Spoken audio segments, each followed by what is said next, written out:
Self test 10 पूछा गया है फर्स्ट एक्सरसाइज का। अच्छा, इन चैप्टर क्वेश्चन है सेल्फ टेस्ट 10।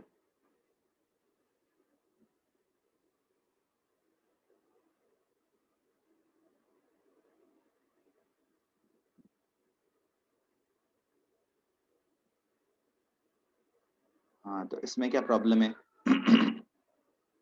मेरा आंसर मैच नहीं हो रहा। Normal boiling point, normal boiling point जो है वो delta H naught by delta S naught करके मिलेगा। TB naught is delta H naught for vaporisation upon delta S naught for vaporisation. और delta S naught for vaporisation find करने के लिए आपको गैस की एंट्रोपी में से लिक्विड की एंट्रोपी सब्ट्रैक्ट करनी पड़ेगी। ठीक है, तो गैस में से लिक्विड की एंट्रोपी अगर सब्ट्रैक्ट करें, एंथैल्पी ऑफ वेपराइजेशन दे रखा है 60.7 किलो जूल्स पर मोल और एंट्रोपी ऑफ वेपराइजेशन हो जाएगा 175 माइनस 76.1 जूल्स पर मोल पर केल्विन। मिश्का, ये समझ में आ रहा है? अपन Yes. वेपराइजेशन की प्रोसेस कंसिडर कर रहे हैं, तो आपने भी ऐसे ही किया होगा।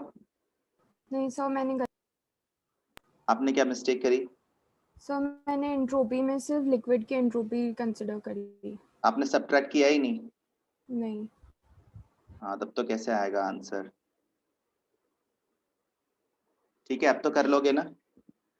तो ये सर 60.7 और ये नीचे आ रहा है 98.9 और 10 टू द पावर 3 का फैक्टर भी आएगा। तो अगर मैं 60,700 को डिवाइड करूं 98.9 से, तो ये लगभग 614 केल्विन आ रहा है, जो कि गिवन आंसर से मैच कर रहा है। तो आप केयरफुली करो, सिर्फ एब्सोल्यूट एंट्रोपी थोड़ी सब्स्टिट्यूट करनी है, एंट्रोपी चेंज सब्स्टिट्यूट करना है।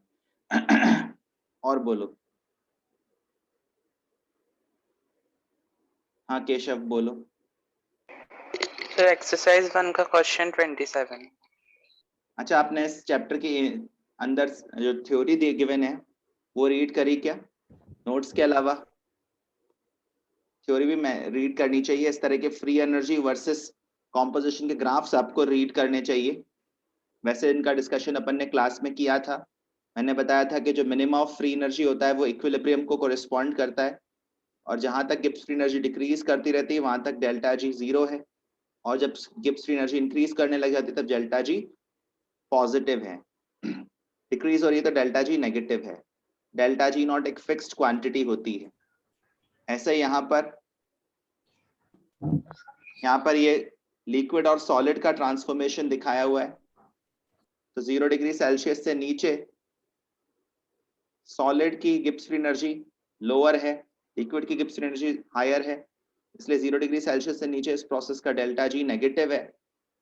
इस वजह से प्रोसेस तब तक आगे जाएगी जब तक गिब्स फ्री एनर्जी डिक्रीज होती जाए। इसका मतलब सारा का सारा लिक्विड वाटर है जो है वो वाटर आइस में कन्वर्ट हो जाएगा। तो below 0 degree Celsius finally you will have pure ice. Above 0 degree Celsius liquid से सॉलिड के कन्वर्जन के लिए डेल्टा जी पॉजिटिव हो जाता है। इसका मतलब चेंज हमेशा उस दिशा में आएगा जिस दिशा में गिब्स फ्री एनर्जी डिक्रीज हो रही हो।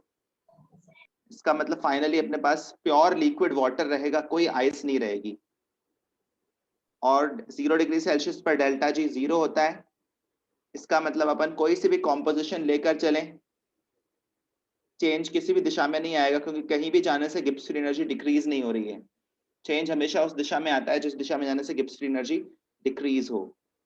तो यहाँ पर जो नीचे लिखा हुआ है वो भी पढ़ लेना इंपॉर्टेंट है। Ice liquid equilibrium can exist for any ratio of solid to liquid at 0 degree Celsius. Any combination of ice and water would be in a state of equilibrium. तो इस तरह के ग्राफ्स आपको समझना आना चाहिए। इनको free energy versus composition graphs कहते हैं, फ्री एनर्जी डायग्राम्स कहते हैं। हाँ केशव, तुमने कौन सा क्वेश्चन बोला था? तो एक्सरसाइज 1 का क्वेश्चन 27। एक्सरसाइज उनका क्वेश्चन नंबर 27। सर इसका आंसर मैच नहीं कर रहा। ओके, जस्ट देखते हैं एक बार। हाँ, 27 का आंसर मैच नहीं करेगा। 27 का आंसर पीछे गलत है।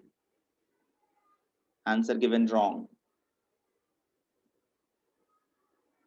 At the back. पीछे वाला आंसर गलत है। आई थिंक साइन भी डिफरेंट आ रहा है, वहां पर साइन का भी प्रॉब्लम आएगा। पीछे शायद डेल्टा जी, इसका करेक्ट आंसर क्या आ रहा है?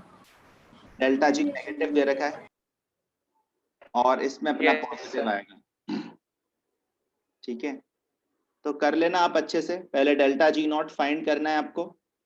Delta H naught minus T delta S naught, ये वाली वैल्यू सब्स्टिट्यूट करके टेम्परेचर 298 केल्विन रख के फिर आपको अप्लाई करना है delta G is equal to delta G naught plus 2.303 RT log Q, और Q आप फाइंड कर ही लेंगे। इस रिएक्शन के लिए Q जो है वो पार्शियल प्रेशर ऑफ CO2 ही है।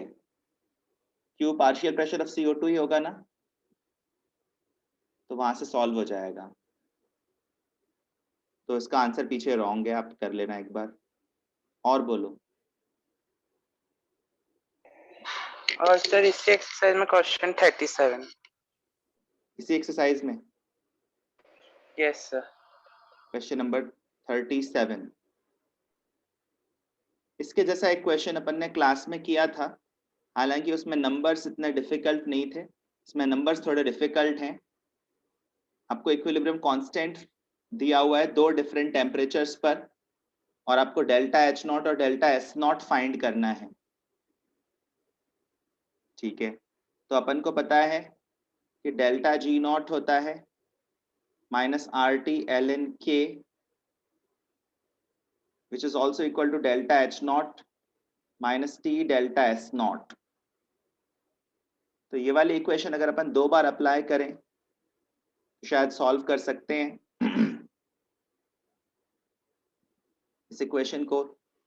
या तो आप पहले डेल्टा एच नॉट फाइंड कर लो और उसके बाद सॉल्व कर लो, इस तरह से भी आ सकते हैं। और एक दूसरा तरीका ये है कि अपने पास इक्वेशन होती है L N K two by K one is equal to delta H naught by R 1 by T one minus 1 by T two, van't Hoff equation.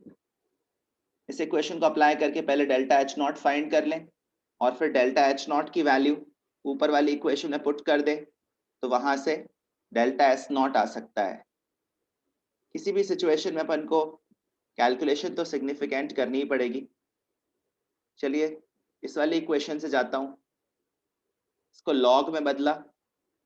K2 है 1.892 into 10 to the power minus 5, K1 है 1.710 into 10 to the power minus 5, delta H naught upon 2.303 R, जिसकी value 19.15 होती है।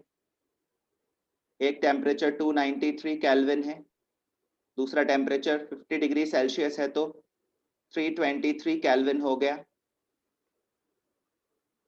थोड़ा थोड़ा इसमें calculator का use करें आप, क्योंकि इतना डिफिकल्ट नंबर्स नॉर्मली जेई के एग्जाम में नहीं आएंगे। जेई आपको बहुत डिफिकल्ट कैलकुलेशंस नहीं देता, बस आपसे स्मार्टली कैलकुलेशंस करवाने की उम्मीद रखता है।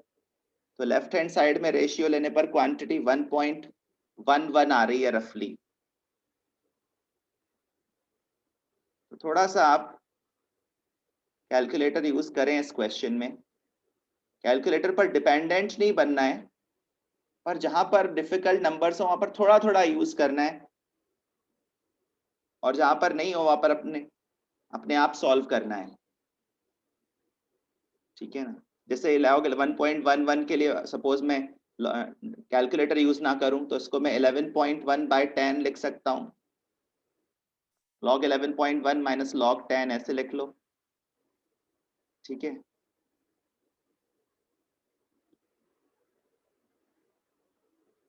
तो जहां पर हो सके वहां पर अवॉइड कर लो, जहां पर बहुत डिफिकल्ट नंबर्स हो वहां पर यूज कर लो। log 11.1 रफली 1.04 होगा, log 10 1 होता है, सब्ट्रैक्ट करने पर 0.04 आ जाएगा। यहाँ से अपन डेल्टा एच नॉट तक पहुंच सकते हैं। 0.04 इंटू 19.15 इंटू 293 इंटू 323 अपॉन 300। तो ये वैल्यू अपनी जूल्स में आने वाली है। इसको किलो जूल्स में बदलने के लिए फर्दर 1000 से डिवाइड कर दिया। आमतौर पर डेल्टा एच नॉट की वैल्यू किलो जूल्स में रिपोर्ट करते हैं। अब ये सारा मल्टीप्लिकेशन आप खुद से भी कर सकते हो, पर अगर थोड़ा सा टाइम सेव करने के लिए अपन कैलकुलेटर यूज कर लें, कहीं कहीं पर तो इतना बुरा नहीं है। तो मेरे अकॉर्डिंग ये वैल्यू 2.42 किलो जूल्स पर मोल आ रही है। 2.42 किलो जूल्स पर मोल। पीछे क्या दिया हुआ है आंसर इसका? 2.71। 2.71 दिया हुआ है। Yes sir. ओके 2.71 नंबर्स तो अपन ने सही लिए हैं। 1.892 डिवाइडेड बाय 1.71।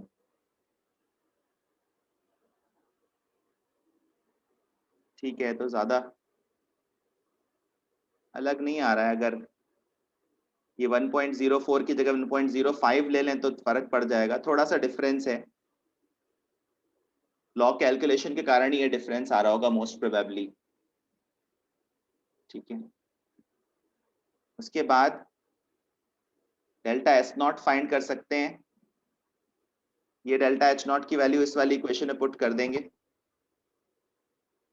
सपोज ये वाली इक्वेशन अब मैं 20 डिग्री सेल्सियस पर अप्लाई करूं तो -2.303 इंटू आर, 2.303 आर की वैल्यू 19.15 होती है। टेम्परेचर है 293 केल्विन। लॉग के 20 डिग्री सेल्सियस पर के इतना है। तो इसमें कैलकुलेशन डेफिनेटली है, नंबर्स आसान नहीं है डील करने के लिए। इस क्वेश्चन में आप लोग कैलकुलेटर यूज कर लीजिएगा, अदरवाइज आंसर एग्जैक्ट मिलने में दिक्कत आएगी। एग्जैक्टली पूरा पूरा कैलकुलेटर से जाता तो शायद मेरा आंसर और एक्यूरेट आता। ठीक है, बस इसके बाद सॉल्व करके देख लेना। कर लोगे Keshav? Yes sir. Yes sir. एक बार प्रोसीड करो और थोड़ा लॉग में स्मार्टली वर्क करो, आ जाएगा आंसर। थोड़ा एरर आता है तो चलेगा, क्योंकि लॉग कैलकुलेशंस में अपना कैलकुलेशन थोड़ा इनएक्यूरेट है। हाँ विभांशी बोलो। क्वेश्चन नंबर 40 में डाउट है। 40 में? Yes sir. हाँ, क्या डाउट है बताइए। सर इसमें आंसर मैच नहीं किया। ये मतलब ये क्लास एग्जाम्पल जैसा ही है पर आंसर मैच नहीं हुआ। ओके, एक ह्यूमिडिटी सेंसर है, इसमें कार्डबोर्ड स्क्वायर है। ड्राई वेदर में ब्लू रहता है, ह्यूमिड वेदर में रेड हो जाता है। और कलर चेंज जो है ना वो इस रिएक्शन की वजह से होता है। तो जब वाटर वेपर पे एटमॉस्फेयर में आता है तो रिएक्शन होती है, और रिएक्शन होने के बाद रेड कलर्ड सब्सटेंस बनता है। और इस रिएक्शन के लिए डेल्टा एच नॉट और डेल्टा एस नॉट दे रखा है। आपको वेपर प्रेशर बताना है वाटर का for the above reaction at 35 degree Celsius on a hot summer day. Vapour pressure basically यहाँ पर जो पी आ रहा है वो है इस रिएक्शन का जो इक्विलिब्रियम कांस्टेंट है, वो 1/p ऑफ H2O, या इसको अपन पी नॉट बोल सकते हैं। चलिए पी बोल देते हैं। 1/p टू द पावर 6 है। ये पी अपन को फाइंड करना है विभांशी, समझ में? Yes sir. Yes sir. फिर अपन फाइंड कर लेते हैं डेल्टा जी नॉट, और delta G naught is equal to -RT ln K। ये फॉर्मूला अप्लाई कर देंगे, या फिर डायरेक्टली एक ही इक्वेशन से जाना चाहो तो delta G naught is equal to minus R T L N K बराबर delta H naught minus T delta S naught होता है।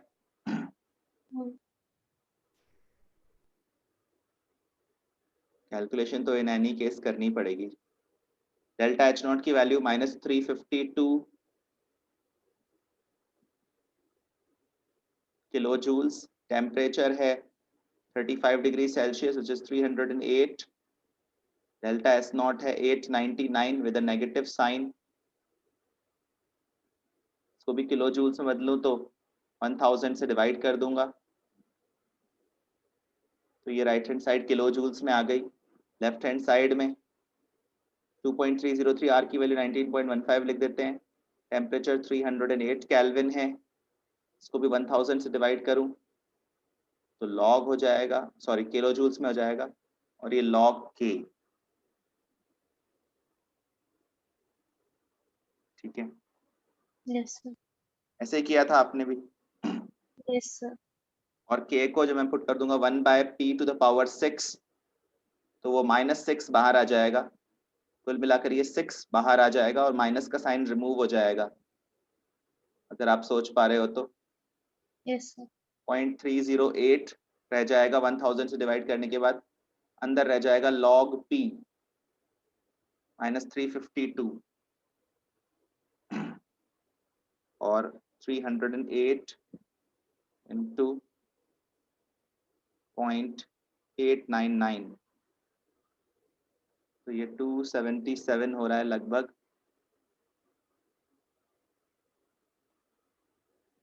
52 + 23, 52 + 23 is -75. 0.6 into 19.15 into 0.308.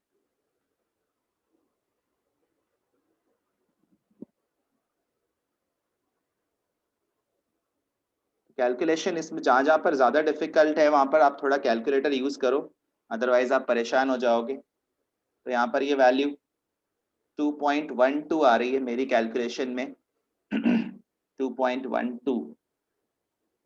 अब इसको मैं स्प्लिट करूं -3 + 0.88 ऐसे स्प्लिट कर लेता हूं तो 0.88 जो है वो log 8 से थोड़ा कम है, क्योंकि log 8 जो होता है वो 0.9 होता है। सपोज ये log 7.7 है और ये 10 की पावर -3 हो जाएगा log p।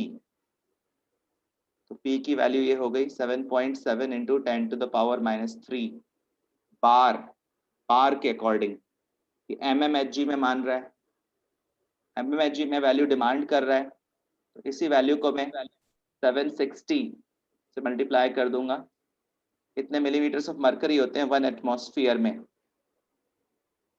ठीक है, तो 7.7 into 760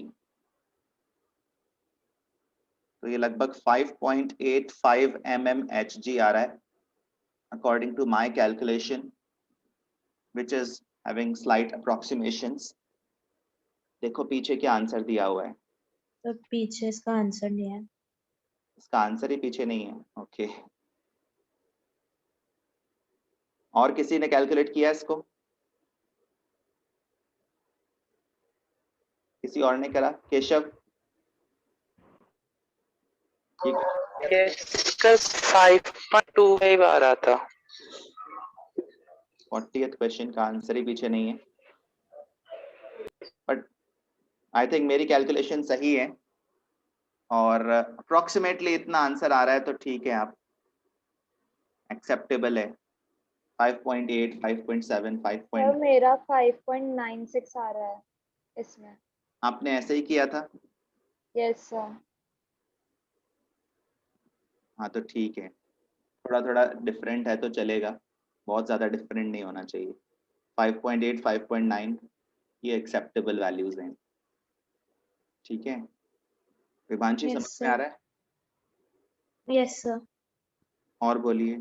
Sir, question number 45. Question number 45. Okay. 2 moles of a perfect gas undergo the following processes 2 moles हैं, परफेक्ट गैस है, रिवर्सिबल आइसोबारिक एक्सपेंशन हुआ, प्रेशर कांस्टेंट रहा और वॉल्यूम बढ़ा है, इसका मतलब टेम्परेचर भी बढ़ा होगा। ठीक है ना। तो सबसे पहली क्वेश्चन डिमांड कर रहा है कि इन चीज़ों को अपन एक प्रेशर वॉल्यूम डायग्राम में प्लॉट करें, तो कर सकते हैं। Yes. Just a second.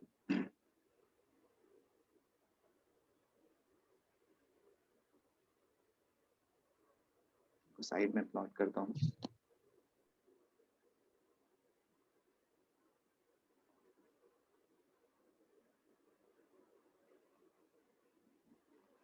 y axis पर प्रेशर, x एक्सिस पर वॉल्यूम, और फर्स्ट पार्ट में प्रेशर कांस्टेंट है, वॉल्यूम डबल हो रहा है। ठीक है, तो प्रेशर मान लो 1 एटमॉस्फेयर यहाँ पर है,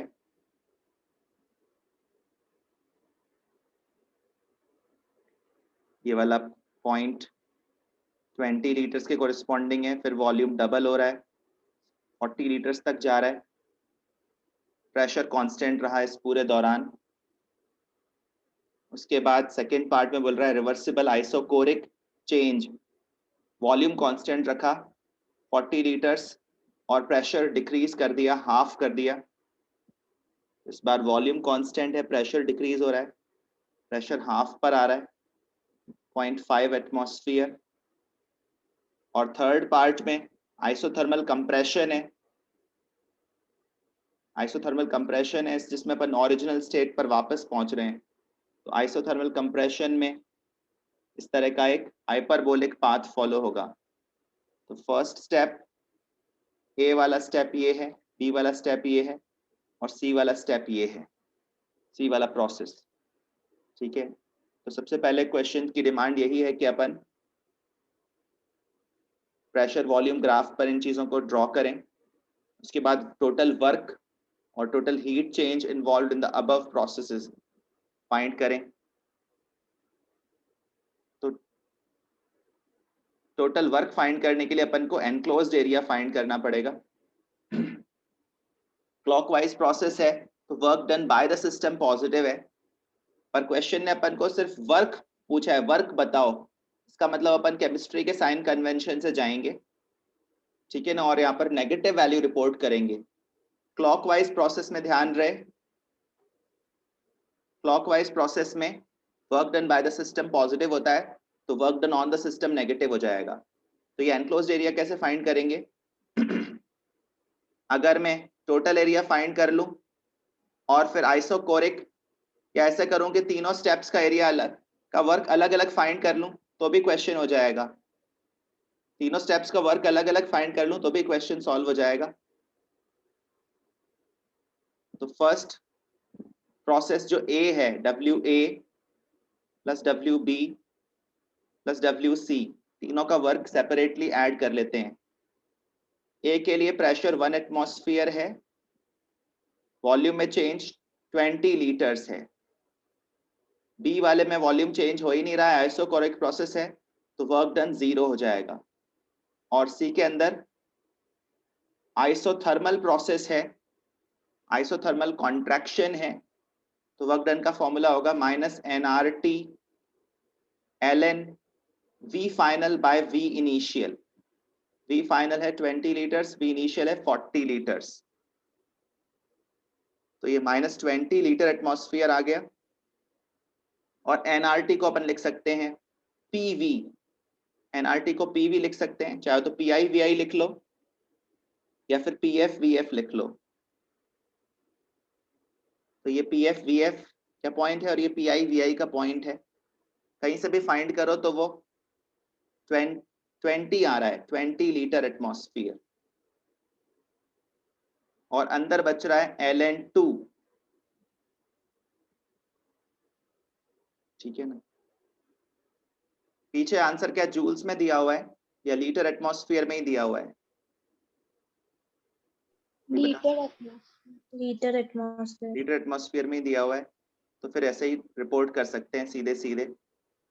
ln2 की वैल्यू 0.693 होती है, ठीक है ना। तो 20 में से 20 कॉमन ले लें तो अंदर बचेगा 0.307 लीटर एटमॉस्फेयर, 3.07 का डबल 6.14 लीटर एटमॉस्फेयर, ठीक है ना, with a negative sign, negative sign.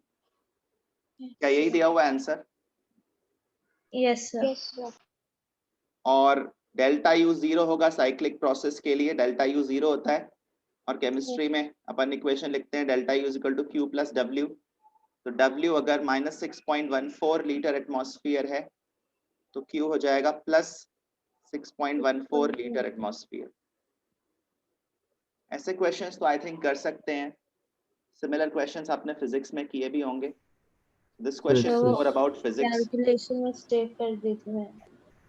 ठीक है। और delta you, delta H, delta S बताना तो बहुत आसान है, इसमें कुछ कैलकुलेशन करनी नहीं है क्योंकि साइक्लिक Yes. प्रोसेस है, तो ये तीनों वैल्यूज 0 हो जाएंगी।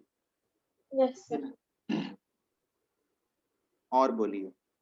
सर एक बार क्वेश्चन 34 का पार्ट भी बता दो, समझा दो वापस। 34 के KSP, इसको सॉल्युबिलिटी प्रोडक्ट बोलते हैं। शायद आपने ये चीज पढ़ी नहीं है, पढ़ी थी क्या 11th क्लास में?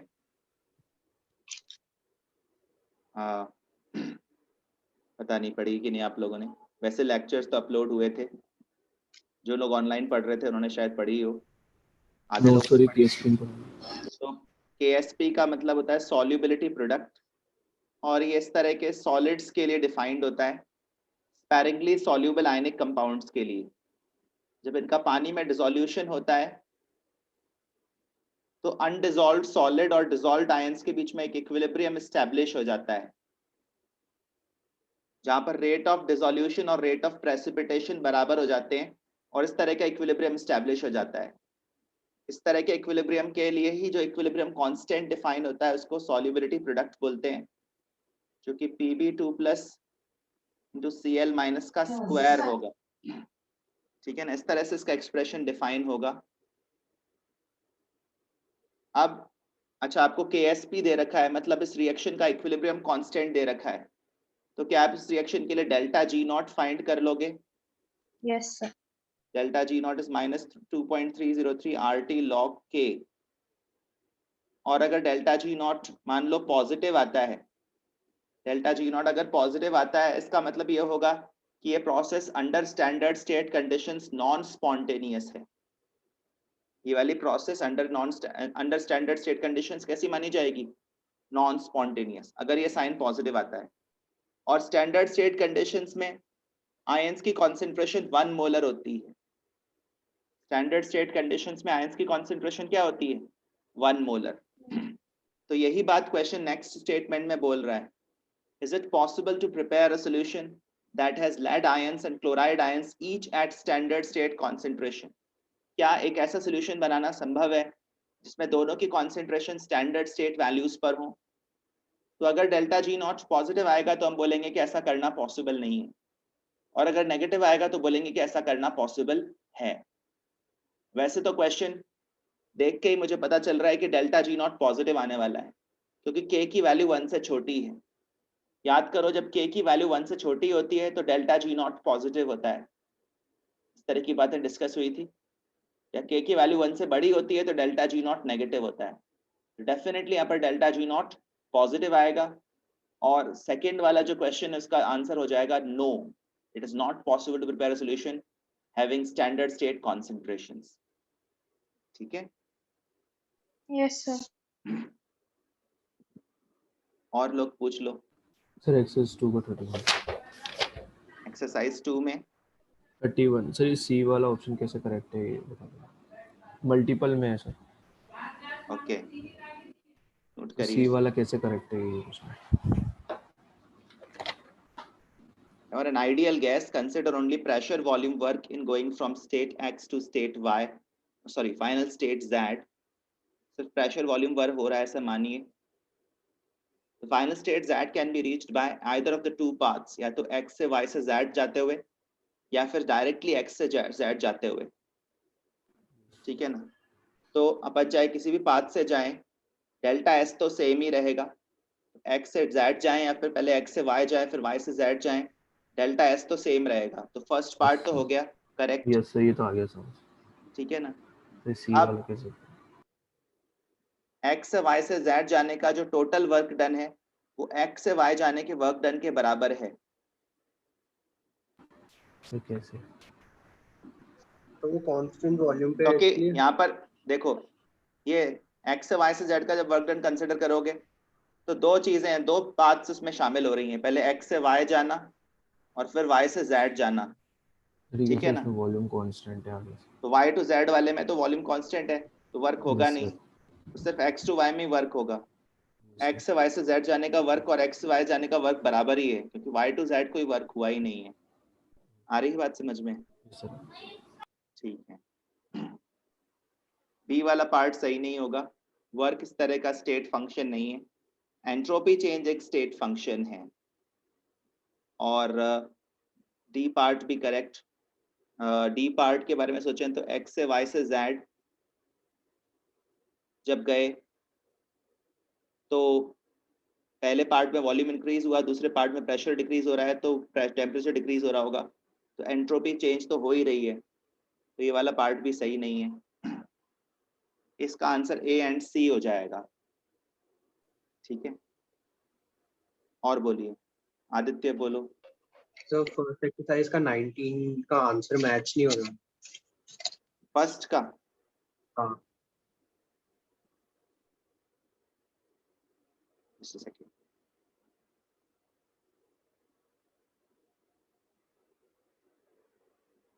ऐसा क्वेश्चन तो क्लास में कराया था शायद। हाँ हाँ कराया है। 100 ग्राम ऑफ ग्लूकोज हमने कंज्यूम किया, सारी एनर्जी हमारी बॉडी में ही रह गई, तो बॉडी का एंट्रोपी चेंज क्या होगा?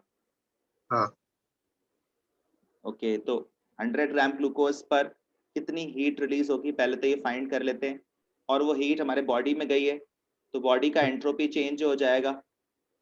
देखो ग्लूकोज एक तरह से, ग्लूकोज अपने लिए सिस्टम है, ग्लूकोज और ऑक्सीजन की जो रिएक्शन हो रही है, और बॉडी हाँ। जो है वो सराउंडिंग्स है उसके लिए, तो बॉडी हीट गेन कर रही है, ग्लूकोज के कंबशन में हीट लूज हो रही है और बॉडी हीट गेन कर रही है।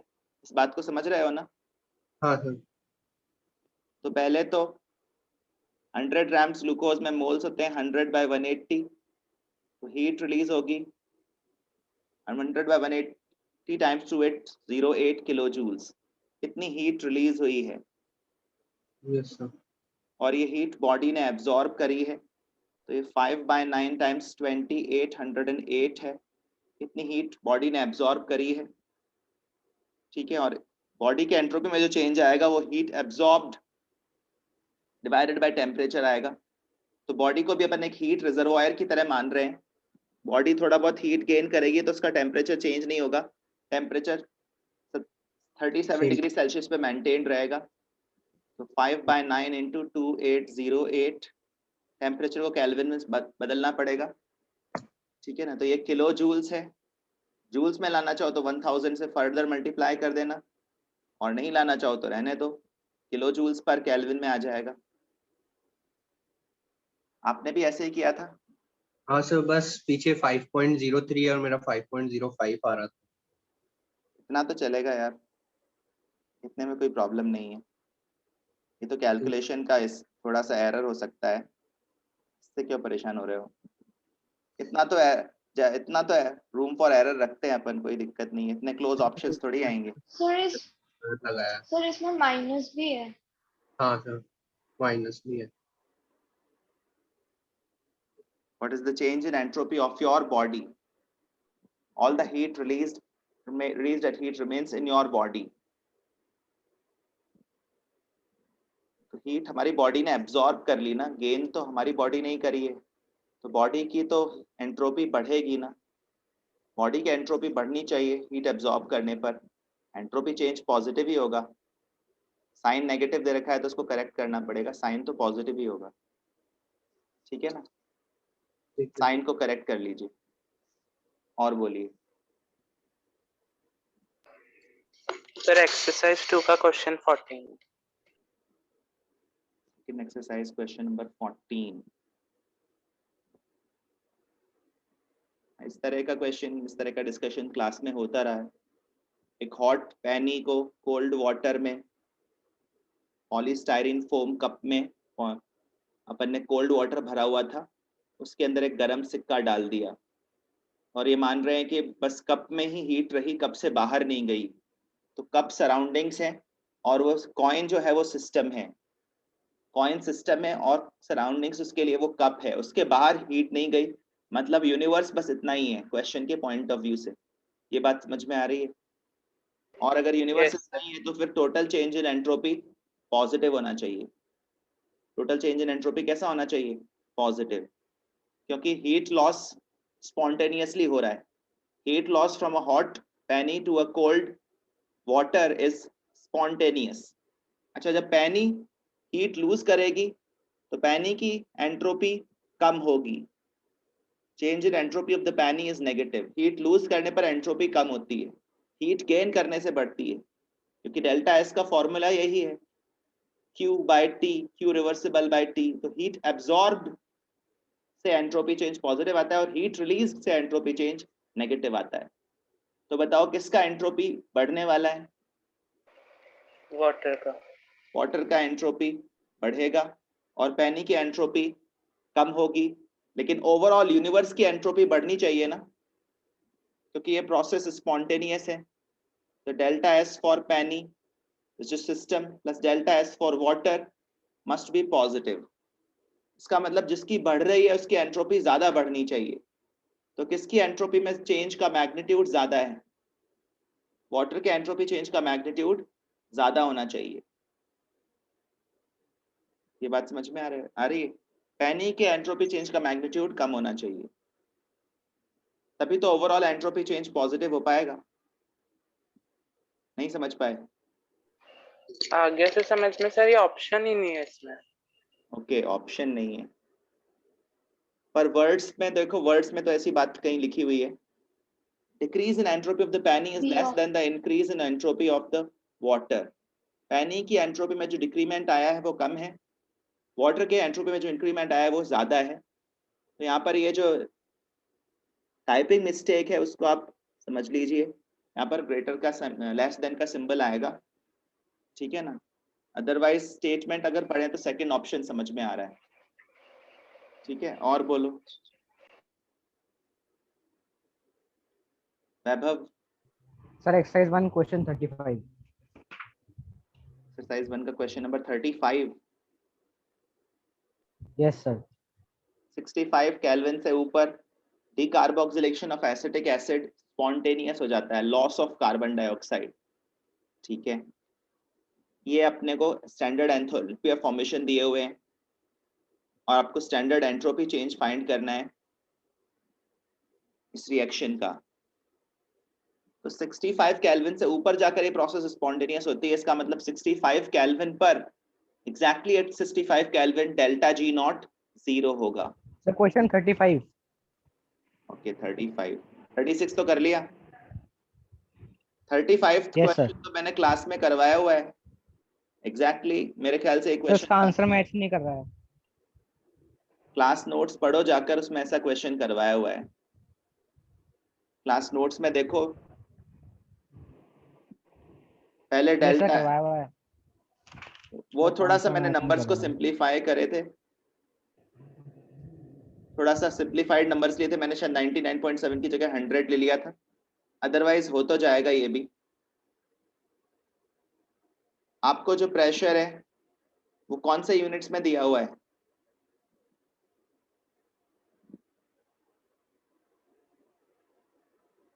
प्रेशर कौन से यूनिट्स में दिया हुआ है ये भी देखो। प्रेशर आपको mmHg में दिया हुआ है, तो आपको जो प्रेशर पहले मिलेगा वो तो एटमॉस्फेयर में मिलेगा, उसके बाद उसको 760 से मल्टीप्लाई भी करना पड़ेगा। वैभव तुमने मल्टीप्लाई किया था क्या? Yes sir. किया था, तब तो होना चाहिए। आई थिंक ये सेम क्वेश्चन मैंने क्लास में करवाया हुआ है, आप एक बार उसको देखो फिर हो जाएगा। यस तो सर। अप्रोक्सीमेटली आ रहा है। अप्रोक्सीमेटली आ रहा है ना? क्लास में कराया हुआ है ना लीना ये क्वेश्चन? Yes sir. नोट्स में देखिए जाके मिलेगा आपको। और बोलो। इसका आपका क्वेश्चन। सर क्वेश्चन 36 में ये ड्राइविंग फोर्स का क्या मतलब है इसमें? ड्राइविंग फोर्स का मतलब कौन सा फैक्टर इस प्रोसेस को करवा रहा है, कौन सा फैक्टर इसकी स्पॉन्टेनिटी के फेवर में है। तो ये प्रोसेस हर टेम्परेचर पर स्पॉन्टेनियस नहीं है, 65 केल्विन से ऊपर जाकर स्पॉन्टेनियस है। अब मैंने आपको बताया था कि जो प्रोसेसेस एक पर्टिकुलर टेम्परेचर से ऊपर स्पॉन्टेनियस होती है ना, उनके लिए डेल्टा एच नॉट और डेल्टा एस नॉट दोनों ही पॉजिटिव होते हैं। अगर आप नोट्स रिवाइज करें तो आपको ये चीज दिखाई देगी कि जिन रिएक्शंस के लिए डेल्टा एच नॉट और डेल्टा एस नॉट दोनों पॉजिटिव होते हैं, वो रिएक्शंस एक पर्टिकुलर टेम्परेचर के ऊपर जाकर स्पॉन्टेनियस होती हैं। ठीक है, अब बताओ इनमें से कौन सा फैक्टर रिएक्शन की स्पॉन्टेनिटी के फेवर में है? कौन सा? एंट्रोपी। Entropy change. तो बस वही ड्राइविंग फोर्स है। ड्राइविंग फोर्स का मतलब इसको कौन करवा रहा है, what factor is causing the reaction to happen. Enthalpy change is not causing it to happen, entropy change is making it happen. ये बात समझ में आ रही है? उसके फेवर में जो चीज है वो अपन को बोलनी है। और बोलो। 33। 33 डेल्टा जी नॉट दे रखा है, उसके बाद के पी फाइंड करना है। वो तो फाइंड हो जाएगा, delta G naught is equal to minus R T L N K से। ठीक है ना? केपी पीछे से मैच नहीं हो रहा। कितना डिफरेंस आ रहा है? सर पीछे 8 इंटू 10 टू पावर 8 दे रखा और मेरा सिर्फ 1 इंटू 10 टू पावर 9 आ रहा है। तो थोड़ा सा कैलकुलेशन मिस्टेक है, ज़्यादा फर्क नहीं है। 25 डिग्री सेल्सियस पर 2.303 आरटी की वैल्यू 5.705 होती है लॉग के। बस ये एंटी लॉग लेने वाली बात है, एंटी लॉग अपन को अच्छे से लेना पड़ेगा। तो अगर मैं डिवाइड करूं 50 पॉइंट, जब ऐसे डिफिकल्ट नंबर्स हो तो थोड़ा कैलकुलेटर यूज कर लो, कोई दिक्कत नहीं है, पर टोटली उस पर डिपेंडेंट नहीं बनना। तो 8.90 आ रहा है ये डिवाइड करने पर। इसको 8 प्लस 0.90 में स्प्लिट कर सकते हैं। 8 होता है log 10 टू द पावर 8, 0.9 होता है log 8, तो कंबाइन किया तो 8 इंटू 10 टू द पावर 8 आ रहा है। यही केपी की वैल्यू हो जाएगी। पीछे क्या दे रखी है? यही है सर। यही है। थोड़ा सा आप कैलकुलेटर यूज कर लो, बस थोड़ा सा ही, जिससे थोड़ा काम आसान हो जाए। उसके बाद खुद से ही करो, ठीक है ना?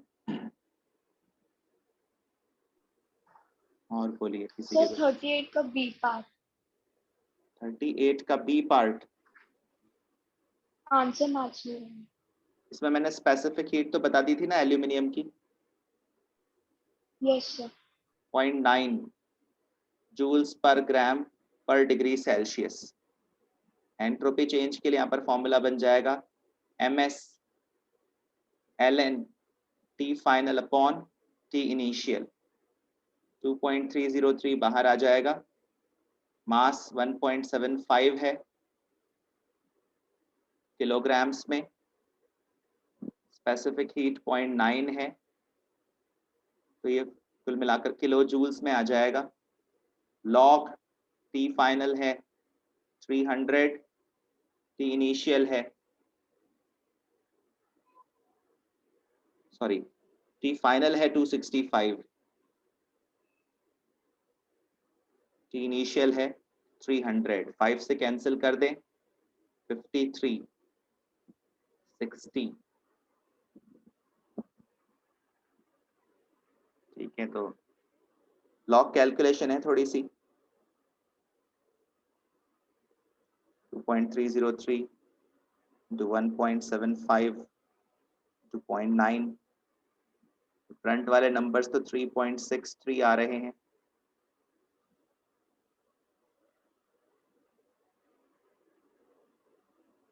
और लॉग में लॉग 53 की वैल्यू 1.72 रफली, लॉग 60 की वैल्यू 1.78 हो जाएगी, 0.06 हो गया, 3.63 to 0.06, 0.2178 आ रहा है।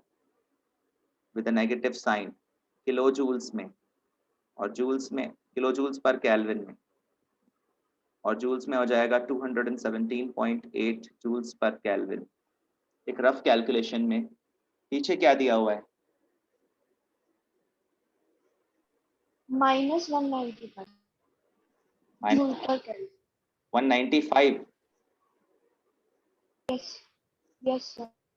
ओके, डिफर ज्यादा कर रहा है। और एक्यूरेट कैलकुलेशन तो फिर कैलकुलेटर से हो पाएंगी। एज ऑफ नाउ अपन ने जो किया है वो ठीक ही है, कुछ गलती तो नहीं है इसमें। इसको इस चैप्टर में फर्स्ट एक्सरसाइज में नंबर्स थोड़ा डिफिकल्ट हैं, तो थोड़ा कैलकुलेटर यूज कर लेना, अदरवाइज परेशान हो जाओगे और अननेसेसरीली बहुत ज़्यादा टाइम लग जाएगा। अब पूरी तरह रिलायंट नहीं होना है, जहाँ पर लग रहा है नंबर्स खुद से हैंडल हो जाएंगे वहाँ पर खुद से ही करो, और जहाँ पर ज़्यादा ही डिफिकल्ट नंबर्स हैं वहाँ पर थोड़ा कैलकुलेटर यूज करो, अदरवाइज आपका टाइम बहुत लगेगा। ठीक है, अननेसेसरीली अपन नंबर्स में क्रंचिंग करते रहे और नंबर्स में मल्टीप्लिकेशंस करते रहे तो बहुत ज़्यादा एक लिमिट से ज़्यादा रिक्वायर्ड नहीं है, अपना टाइम वेस्ट ही होता है उससे। थोड़ा स्मार्टली प्रोसीड करोगे तब टाइम सेव हो जाएगा। आई थिंक ये आंसर ठीक है। आपको क्या मिला था आंसर? अप्रोक्सीमेटली इसी के आसपास मिला था क्या? Yes sir. चलिए ठीक है। और किसी के क्वेश्चंस हैं तो बोलिए। झील, आपको कुछ पूछना है?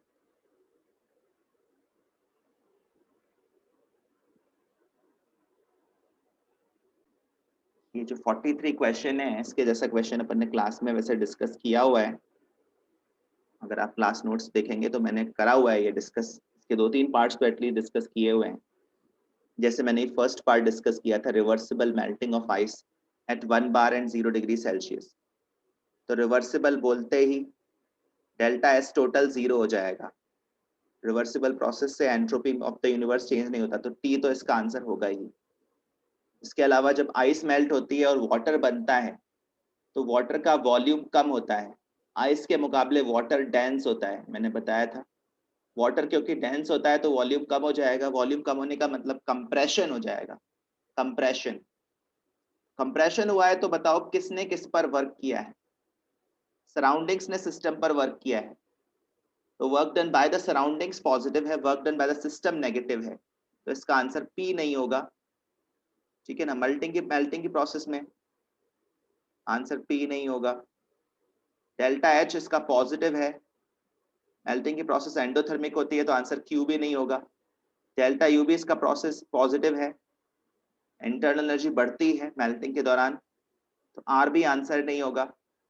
एंट्रोपी चेंज पॉजिटिव होता है तो एस आंसर जरूर हो जाएगा, एस एंड टी आंसर्स होंगे।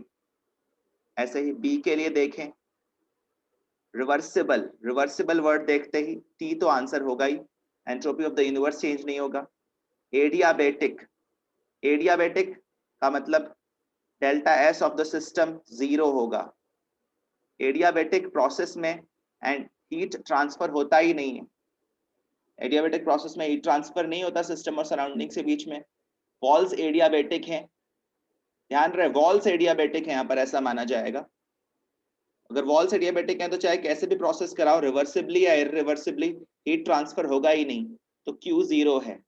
और अगर Q रिवर्सिबल 0 है तो डेल्टा S भी 0 होगा। डेल्टा S 0 है तो ऑब्वियसली ग्रेटर देन और इक्वल टू 0 की कैटेगरी में तो आ ही रहा है ना। ध्यान रहे ग्रेटर देन 0 हो तो भी मार्क करेंगे S, और इक्वल टू 0 होगा तो भी मार्क करेंगे S।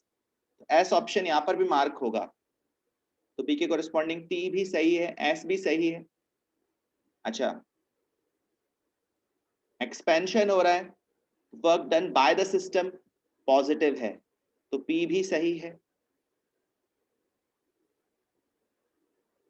Q 0 है, वर्क डन पॉजिटिव है, work done by the system positive है, तो इंटरनल एनर्जी डिक्रीज हो रही है क्योंकि सिस्टम ने हीट तो एब्जॉर्ब नहीं करी लेकिन सिस्टम ने वर्क जरूर किया।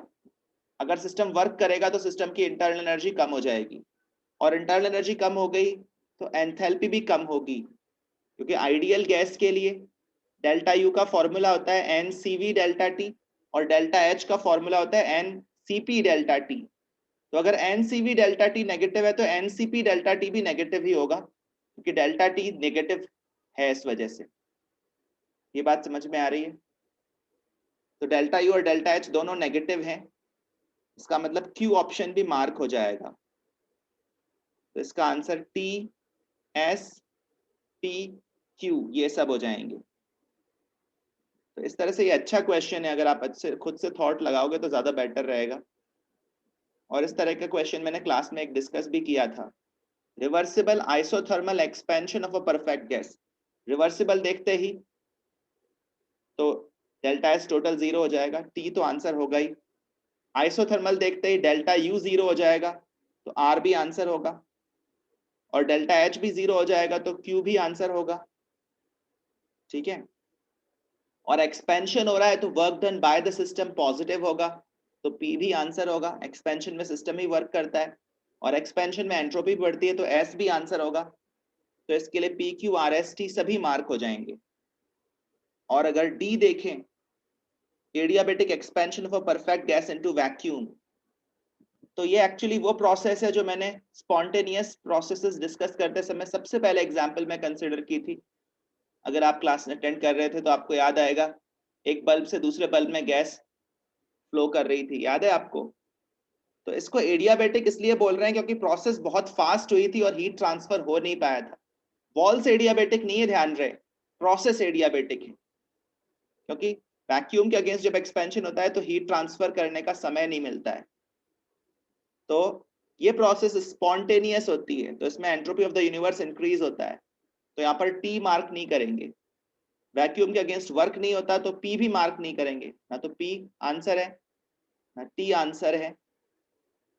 डेल्टा एच डेल्टा यू ये सब 0 होते हैं, तो क्यू मार्क हो जाएगा, आर मार्क हो जाएगा, और एक्सपेंशन से सिस्टम की एंट्रोपी बढ़ रही है तो एस भी मार्क हो जाएगा। तो क्यू आर एस इसके आंसर्स हो जाएंगे। तो ये तो अच्छा क्वेश्चन है, प्रोबेबली इस चैप्टर का सबसे अच्छा क्वेश्चन है। अगर आप इसके सारे पार्ट सही सही मार्क कर पाते हो तो ये माना जा सकता है कि आपने चीजें समझ ली हैं, आपको अंडरस्टैंडिंग है। किसी भी पॉइंट ऑफ टाइम पर अगर आप ये चैप्टर रिवाइज करें और ये क्वेश्चन सही सही कर पाएं तो काफी हद तक आपके कंसेप्ट अभी भी इन प्लेस हैं, ऐसा मान सकते हैं।